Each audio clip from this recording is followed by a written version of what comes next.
कहो खुदा से मेरी मुश्किलें बड़ी हैं, ये मुश्किलों से कह दो मेरा खुदा बड़ा है, मेरा खुदा बड़ा है, मेरा खुदा बड़ा है।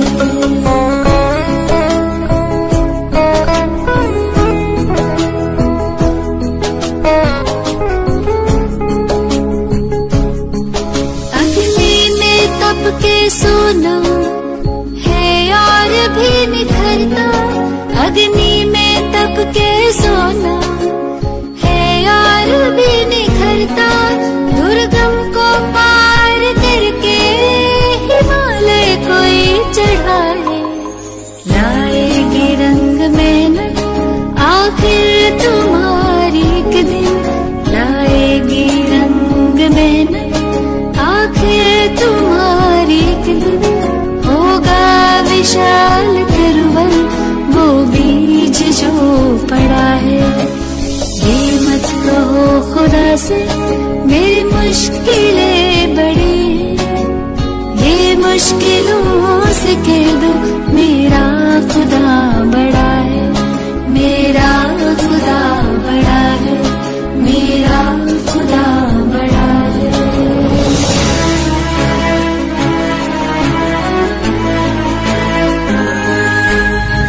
सर्व शक्तियों से जब साथ है हमारे, वो सर्व शक्तियों से जब साथ है हमारे, हर काम उसके रहते हर रिज़्क़ हुआ पड़ा है, कभी हारना ना हिम्मत का कदम बढ़ाओ, कभी हारना ना हिम्मत का कदम बढ़ाओ, हजारों कदम बढ़ाने वो सामने खड़ा है। ये मत कहो खुदा से मेरी मुश्किलें बड़ी हैं, ये मुश्किलों से कह दो मेरा खुदा बड़ा है, ये मुश्किलों से कह दो मेरा खुदा बड़ा है, मेरा खुदा बड़ा है, मेरा खुदा बड़ा है, मेरा खुदा बड़ा है। बंदी छोड़ सतगुरु रामपाल जी महाराज जी की जय हो। परमेश्वर की सभी प्यारी आत्माओं को दास का सत्साई। पुण्यात्माओं, पूर्ण परमेश्वर कबीर साहिब जी ने एक बार पुनः कलयुग की इस बिचली पीढ़ी में सतगुरु रूप धारण करके हमें जिस अनमोल सत भक्ति और तत्व ज्ञान से परिचित करवाया है, निसंदेह इस घोर कलयुग में हम सब पर उनकी तरफ से यह असीम अनुकंपा का प्रतीक है, और इस अनुकंपा के लिए हम उस समर्थ परमात्मा का जितना गुणगान करें उतना ही कम होगा। सतगुरु आशीर्वाद से आज हम रक्षा मंत्र के सरलार्थ को समझने की कोशिश करते हैं। हालांकि दास ना ही तो इस लायक है और ना ही अधिकारी है कि आदरणीय गरीबदास जी महाराज द्वारा रचित किसी भी वाणी या शब्द का सरलार्थ कर सके, लेकिन परम पूज्य सतगुरु रामपाल जी महाराज द्वारा अनुवादित रक्षा मंत्र को उन्हीं के आशीर्वाद से और अधिक सरल तरीके से समझने और समझाने का तुच्छ प्रयास करने जा रहा हूं, जो कि सतगुरु देव जी द्वारा प्रत्येक भगत को साध संगति के अंतर्गत प्रदान किया गया एक अधिकार है।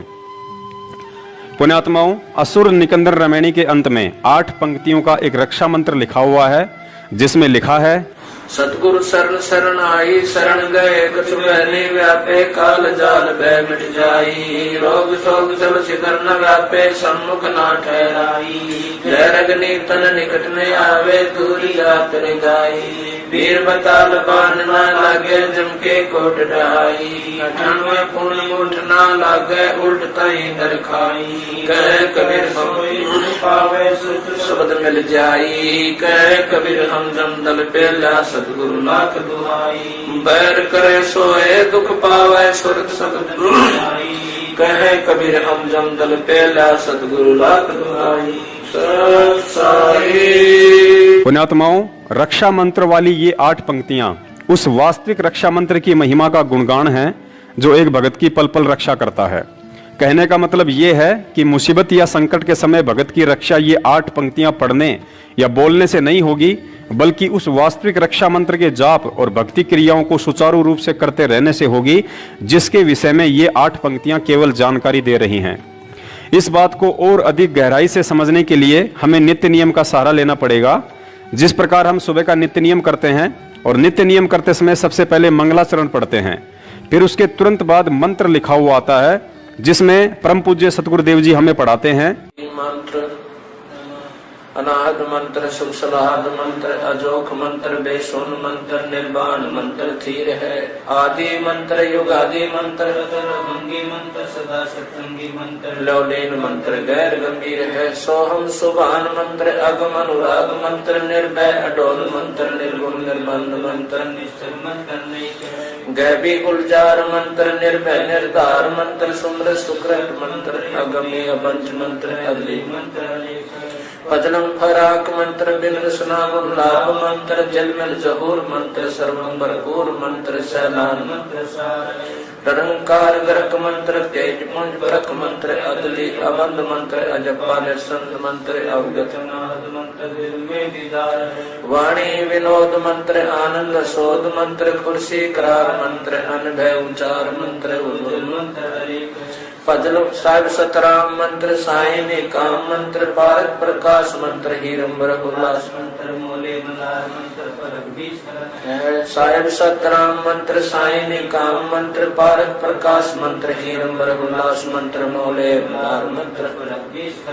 पुण्यात्माओं, अब कोई अनजान व्यक्ति नित्य नियम को पढ़कर कहे कि ये इतने सारे मंत्र वही हैं जो संत रामपाल जी महाराज अपने भक्तों को जाप करने के लिए देते हैं, लेकिन वास्तविकता तो आप और हम ही जान सकते हैं कि ये वो अनमोल मंत्र नहीं हैं जो पूज्य गुरुदेव हमें प्रदान करते हैं, बल्कि यहाँ नित्य नियम वाले ये मंत्र तो उन वास्तविक सत भक्ति मंत्रों की महिमा और महत्वता का कलम तोड़ बखान कर रहे हैं जो हमें गुरुजी नाम दीक्षा के समय देते हैं। यहाँ सिर्फ आदरणीय गरीबदास जी महाराज जी ने हम तुच्छ बुद्धि जीवों को समझाने की कोशिश की है कि हे पुण्यात्माओं, तुम्हें सतगुरुदेव द्वारा जो प्रथम मंत्र और सतनाम दिया जाता है, तुम इन मंत्रों को ऐसे ही मत जानना। ये वो अनमोल मंत्र हैं जो युगों युगांतर बाद कुछ ही सौभाग्यशाली आत्माओं को प्राप्त होते हैं। और फिर हमें ये विश्वास दिलाने के लिए कि यह सप्त गायत्री मंत्र और सतनाम कितना अनमोल है, कुछ इस तरह बताया। अनाहद मंत्र अर्थात नाम दीक्षा के वक्त सतगुरु हमें जो मंत्र देते हैं उसकी कोई अनाहद यानी सीमा नहीं है, चाहे कितना ही जाप क्यों ना करो। सुख सलाहद मंत्र अर्थात यह अनमोल मंत्र सदैव सुख प्रदान करने वाला है।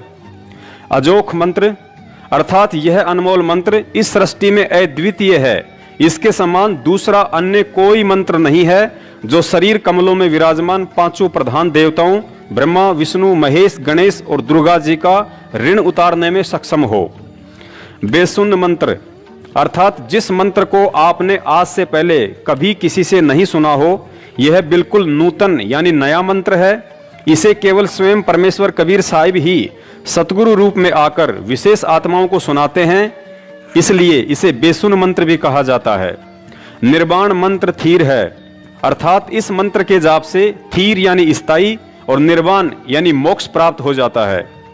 आदि मंत्र युगादि मंत्र, इस मंत्र को आदि मंत्र इसलिए कहा जाता है क्योंकि यह मंत्र सृष्टि की आदि यानी शुरुआत से ही प्रचलित है। और युगादि मंत्र इसलिए कहा जाता है क्योंकि प्रत्येक युग की आदि यानी शुरुआत में परमेश्वर कबीर साहिब जी सतगुरु रूप में आकर अपनी आत्माओं को यह मंत्र प्रदान करते हैं। अचल अभंगी मंत्र अर्थात यह मंत्र अचल है, स्थायी है, इसमें कभी भी परिवर्तन नहीं होता है। और अभंगी इसलिए है क्योंकि यह कभी भी भंग यानी खंड नहीं होता है। सोहम सुभान मंत्र अर्थात आदरणीय गरीबदास जी महाराज जी ने बताया कि यह सोहम नाम का मंत्र विशेष कल्याणकारी मंत्र है।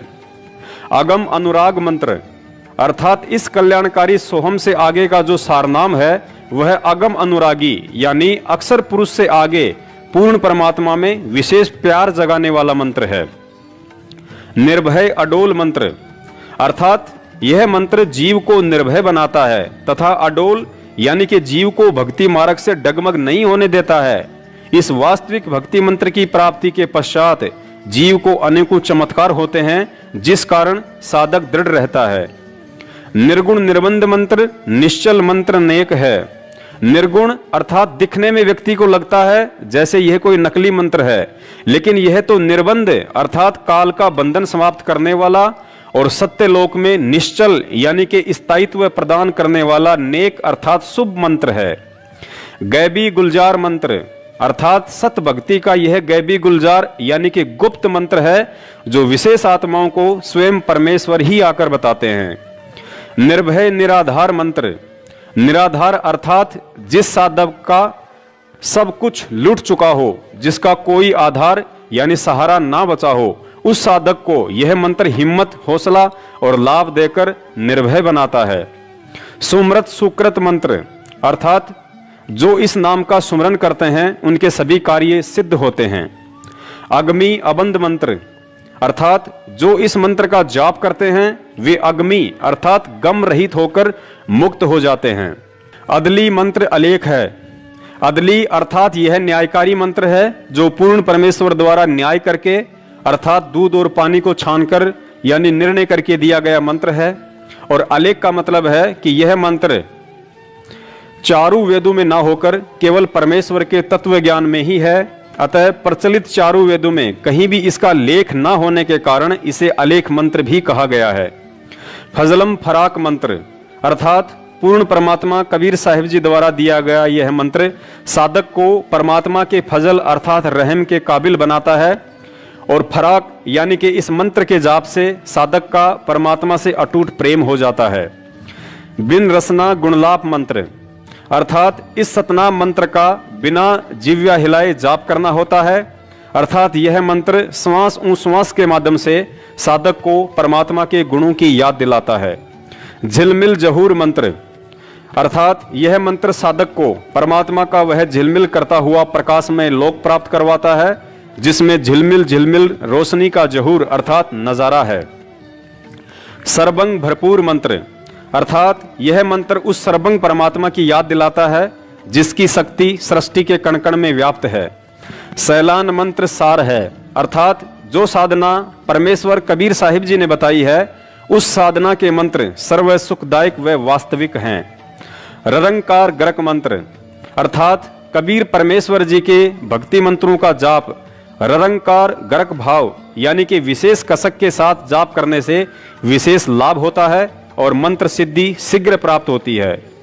तेज पुंज परख मंत्र अर्थात इन मंत्रों का जाप परमात्मा को पहचानने के लिए करें क्योंकि प्रकाश ज्योति निरंजन का भी है, प्रकाश अक्षर पुरुष का भी है और प्रकाश पूर्ण परमेश्वर कबीर साहिब जी का भी है। लेकिन जो मंत्र कबीर परमात्मा ने हमें दिया है उसके जाप से अन्य प्रभुओं का प्रकाश अर्थात उनकी समर्थता फीकी नजर आने लगेगी। इससे पहचान होती है कि कहीं हम गलती से काल को भगवान मानकर उसके जाल में तो नहीं फंस रहे हैं। अदली अबंध मंत्र अजप्पा निसंद मंत्र अर्थात यह न्यायकारी मंत्र सभी बंधनों से छुड़वाने वाला है। इस सतनाम मंत्र का जाप श्वास श्वास से होता है। अविगत अनाहद मंत्र आनंद असोद मंत्र अर्थात एक मंत्र यह भी है कि भगत सबको प्यार से बोले, मधुर वचन कहे, इसमें स्वयं को भी सुख व आनंद का अनुभव होता है तथा दूसरे भी खुश रहते हैं। खुर्सी करार मंत्र अर्थात यह मंत्र मां के गर्भ में परमात्मा से किया गया सच्चा वादा याद दिलाने वाला है। अनभय उच्चार मंत्र अर्थात कबीर परमेश्वर जी ने जो प्रथम मंत्र सतनाम व सारनाम दिया है उसका निर्भय होकर जाप करो, यह कोई धोखे वाला मंत्र नहीं है। उज्जवल मंत्र अलेख है अर्थात यह मंत्र आपके जीवन को अंधकार से उजाले में ले जाने वाला उज्जवल मंत्र है। यह अनमोल मंत्र सूक्ष्म वेद अर्थात सचिदा घन ब्रह्म की वाणी के अतिरिक्त विश्व के प्रचलित अन्य ग्रंथों में लिपिबद्ध न होने के कारण अलेख है। साहिब सतराम मंत्र साही निकाम मंत्र अर्थात यह सतमंत्र अविनाशी परमात्मा का है जो निकाम अर्थात निस्वार्थ भाव से हमारे लिए यहाँ आते हैं। पारक प्रकाश मंत्र अर्थात पारखी संत ही परमात्मा के प्रकाश को पहचानते हैं। हीरंबर हुलास मंत्र अर्थात परमात्मा हीरे की तरह स्वयं प्रकाशित है। यह हुल्लास अर्थात बड़ी खुशी की बात है। मोले मलार मंत्र पलक बीच खलक है अर्थात उस परमात्मा की भक्ति से जैसे सावन के महीने में विशेष प्रक्रिया खुशी की होती है और मलार गान गाते हैं, तथा उस परमात्मा ने सर्व संसार को पलक झपकने जितने समय में उत्पन्न किया, फिर विधान बनाकर छोड़ दिया। कर्मानुसार नर मादा से उत्पत्ति होती है और निर्धारित समय पर मृत्यु हो जाती है। इसलिए जन्म मरण तथा बुढ़ापे के कष्ट से मुक्ति के लिए उस परमात्मा के मंत्रों का जाप करना चाहिए।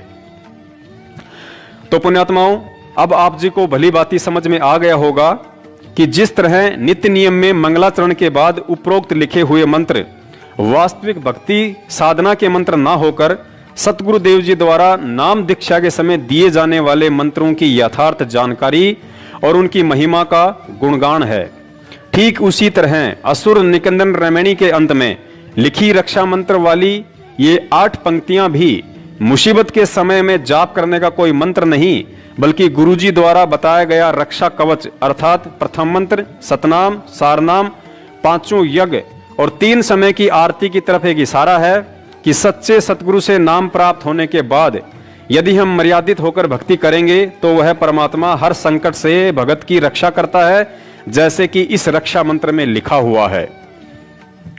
सतगुरु शरण शरणाई, शरण गए कछु भय नहीं व्यापे, काल जाल भय मिट जाही। अर्थात सच्चे सतगुरु जो कि स्वयं पूर्ण परमेश्वर कबीर साहेब जी ही होते हैं, उनकी शरण में आने के बाद भगत को किसी भी तरह का भय अपने दिलो दिमाग से निकाल देना चाहिए, क्योंकि मर्यादित भक्ति साधना करने वाले भगत को सतगुरुदेव अपने आशीर्वाद का कवच पहना देते हैं, जिसे काल भगवान के द्वारा भेद पाना मुश्किल ही नहीं बल्कि नामुमकिन होता है। पुण्यात्माओं, हमें यहाँ इस बात को गहनता से समझना पड़ेगा कि सतगुरु की शरण में रहने का मतलब क्या है। हम रोज सुबह सुबह नित्य नियम में पढ़ते हैं कि ताते सतगुरु शरणा लीजे, कपट भाव जिन दूर करीजे। अर्थात सतगुरु से नाम उपदेश लेने के बावजूद भी ऐसे व्यक्ति को उनकी शरण में नहीं कहा जा सकता है जो तत्व ज्ञान समझने के बाद भी राग, द्वेष, ईर्ष्या, छल, कपट, चोरी, जारी, निंदा, चुगली और अहंकार का बोझ अपने कंधों पर लादे फिरता है। ऐसे व्यक्ति के साथ यदि कोई दुर्घटना होती है तो अनजान लोग भले ही यह बात कहें कि यह व्यक्ति तो संत रामपाल जी महाराज जी की शरण में था, फिर भी संकट के समय इसकी रक्षा क्यों नहीं हुई। लेकिन इस बात का निर्णय तो तत्व ज्ञान और परमेश्वर की मर्यादा ही करेंगी कि वह व्यक्ति संत रामपाल जी महाराज का शिष्य होने के बावजूद भी उनकी शरण में था या नहीं। आगे लिखा है, रोग शोग छल छिद्र न व्यापे, सन्मुख न ठहराई। अर्थात सतगुरु की शरण प्राप्त भगत या भक्तमती को कोई भी ला इलाज रोग पीड़ा नहीं दे पाएगा। भगत को कोई भी ऐसा दुख नहीं आ सकता जो उसके भक्ति मार्ग में बाधा बन जाए। हालांकि यहाँ पर पवित्र गीता जी के अध्याय नंबर 18 के श्लोक नंबर 38 को भी नहीं भूलना चाहिए, जिसमें परमात्मा का विधान है कि भगत का शुरुआती जीवन दुखमय होता है और अंत सुखमय, लेकिन वे कष्ट शारीरिक नहीं बल्कि सामाजिक होंगे और उन कष्टों का सामना करते वक्त भगत में उल्टी दृढ़ता और भगवान पर अधिक विश्वास पैदा होता है।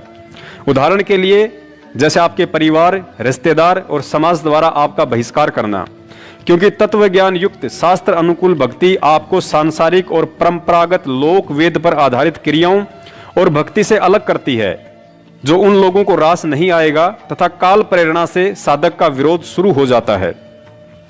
लेकिन उस समय हमें सतगुरु देव जी के उन वचनों को याद रखना चाहिए जो वचन उन्होंने मुसलमान धर्म के पैगंबर हजरत मोहम्मद साहब को कहे थे कि हे मोहम्मद, मैंने आपको जो भक्ति साधना बताई है वो समाज में प्रचलित लोक वेद वाली साधना से विपरीत है, जिसके चलते लोग आपका विरोध करेंगे, लेकिन आप हिम्मत न हारना और जिहाद से उनका सामना करना।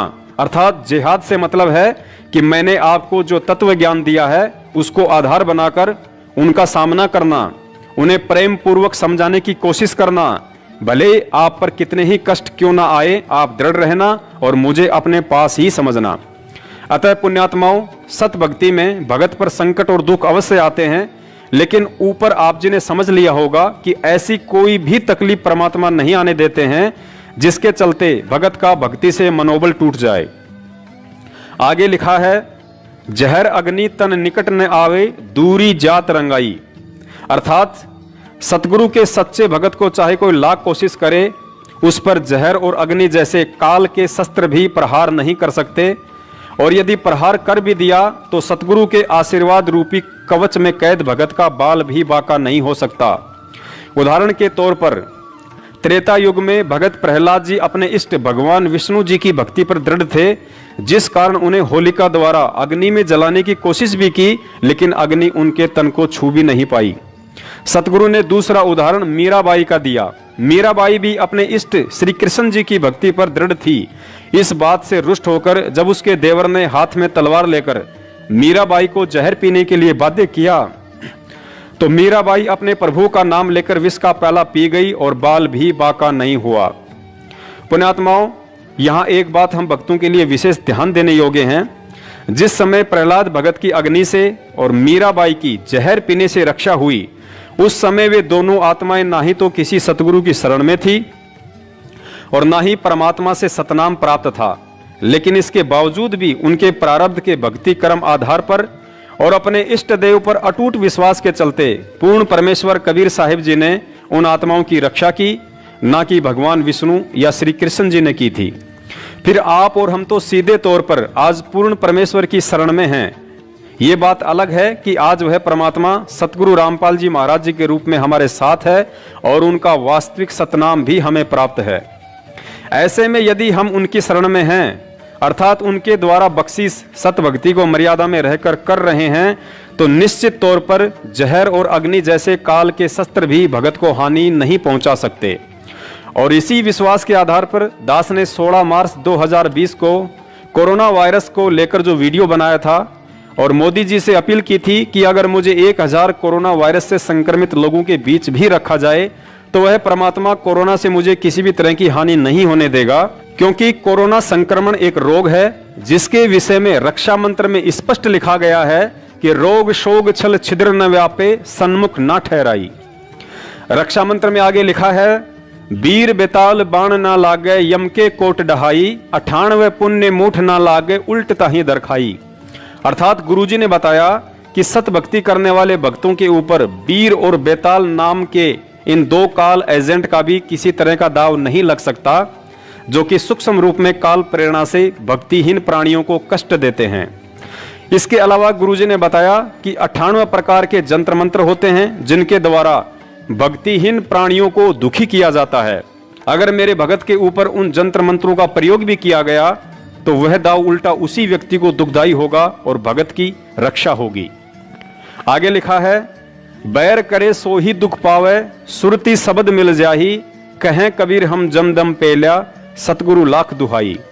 अंत में सतगुरुदेव जी ने बताया, यदि मेरे भगत से कोई राग द्वेष या ईर्ष्या भाव रखेगा तो वह स्वयं ही दुखी रहेगा और मेरे भगत की भक्ति बढ़ेगी। शब्द में सुरती अर्थात नाम मंत्र में भगत का और अधिक विश्वास बढ़ेगा। कबीर साहिब जी कहते हैं कि मेरे नाम के आगे यमदूतों के दल डर कर भाग खड़े होते हैं। इस बात को मैं सतगुरु की दुहाई देकर कहता हूं। और पुण्यात्माओं, इसके अलावा वैसे भी सतगुरुदेव जी ने हमें समझाया कि मुसीबत के समय आपने यदि प्रथम मंत्र मिला हुआ है तो उसका जाप, सतनाम मिला हुआ है तो सतनाम का, और सारनाम मिला हुआ है तो उसी का जाप करना है, ना कि अन्य कोई तरीका अपनाना है। अतः स्पष्ट है कि असुर निकंदन रमेणी वाला रक्षा मंत्र किसी मुसीबत के समय जाप करने का नहीं है और ना ही वास्तविक मंत्रों को छोड़कर उसे पढ़ने से भगत की रक्षा हो पाएगी। तो पुण्यात्माओं, परम पूज्य सतगुरु रामपाल जी महाराज जी के आशीर्वाद से आज हमने बहुत ही सरल तरीके से रक्षा मंत्र तथा नाम दीक्षा मंत्रों की महिमा और महत्वता के विषय में विशेष जानकारी हासिल की। किसी भी तरह की शाब्दिक या आर्थिक त्रुटि के लिए दास सतगुरुदेव जी से क्षमा प्रार्थी है। दास का अगला वीडियो आगामी 8 सितंबर 2020 को आने वाले सतगुरु प्रगट दिवस को लेकर होगा। पुण्यात्माओं, दास अपने सतगुरुदेव जी के अलावा इस सृष्टि में अन्य किसी भी शक्ति या व्यक्ति से नहीं डरता है, क्योंकि मेरे ऊपर उनके आशीर्वाद और तत्व ज्ञान की विशेष दया है। दया आप सब पर भी है, लेकिन भक्ति में सारा दारमदार विश्वास पर टिका होता है। इसलिए दास ना ही तो किसी सतलोक आश्रम मैनेजमेंट के उन व्यक्तियों से भय मानता है जो 5 साल से संगत से गुरुजी के आदेश की आड़ में उल्टे राजनीति जैसे कर्म करवा रहे हैं, और ना ही गुरुजी के भाई बंधु और रिश्तेदारों से जिन्होंने पिछले 5 साल से मुझ दास को जान से मरवाने के लिए 3 बार हथियारों के साथ कातिलाना हमला भी करवाया। लेकिन दास को ना ही तो मौत का भय है और ना ही जीने की खुशी, और यही वजह है कि सतगुरु को अपना शीश सौंप देने के कारण ही वे पल पल दास के साथ साईं की तरह रहते हैं। आप इन वीडियो को देखें या ना देखें, इन्हें आगे शेयर करें या ना करें, लेकिन दास तत्व ज्ञान आधार से अपना शिष्य धर्म निभाता आ रहा है और निभाता रहेगा। सत साहिब बंदी छोड़ सतगुरु रामपाल जी महाराज की जय हो।